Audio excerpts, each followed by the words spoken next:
I'm not the best at anything. I'm not gifted. I'm just driven. I'm a guy that came from nothing. Anybody's capable of doing shit like this. Anybody. And I sat in that tub.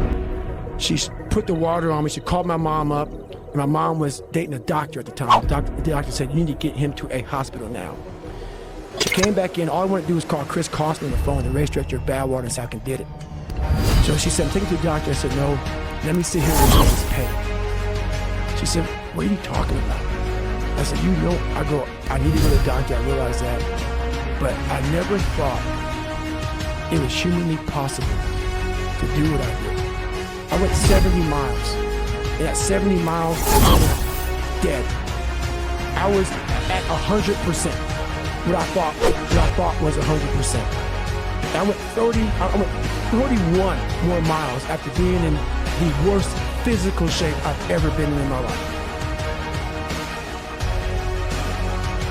And I sat in that tub and the waters hit me. And it was the most amazing feeling of accomplishment.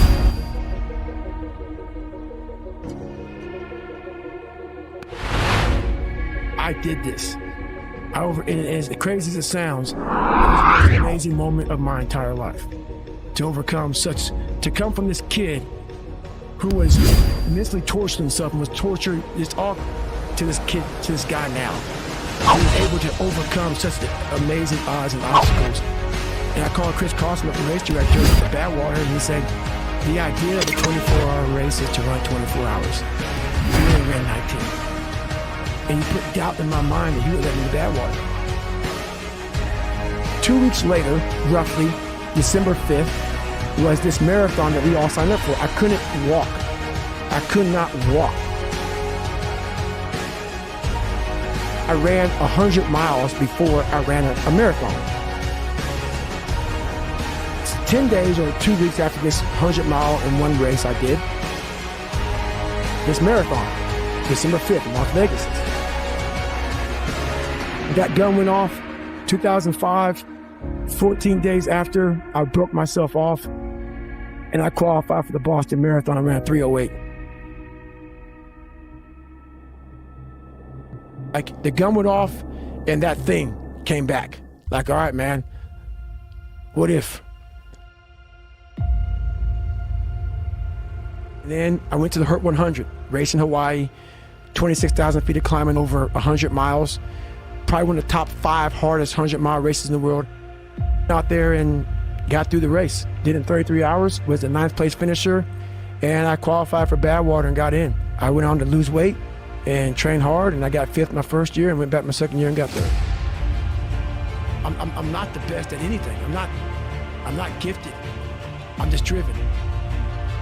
Out of the 100 men that go into war, 10 shouldn't be there. 80 of them are just targets.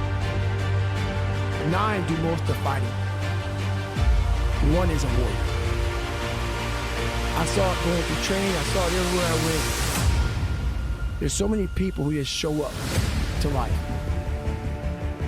There's something about talking to a guy like you that a lot of people hope that you're going to say some magic thing that's going to click in their brain. What you're saying is that you have to do those things. You have to suffer, you have to live in it, you have to be comfortable in it, and then maybe some of that shit will help you a little bit along the way.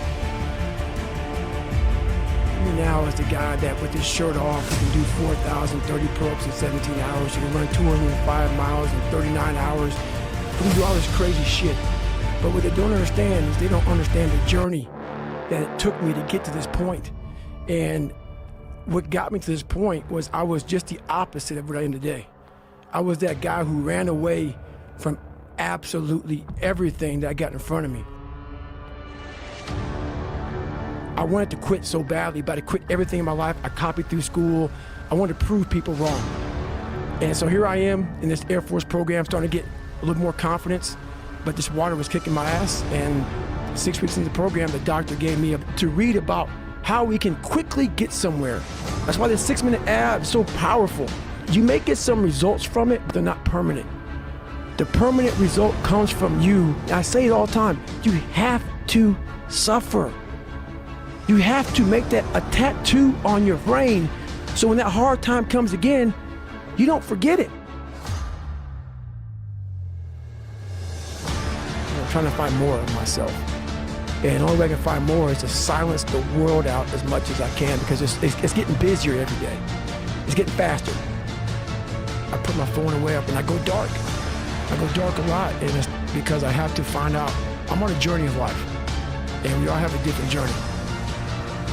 I like to take this 4-lane highway, the easy highway. We all love that 4-lane highway.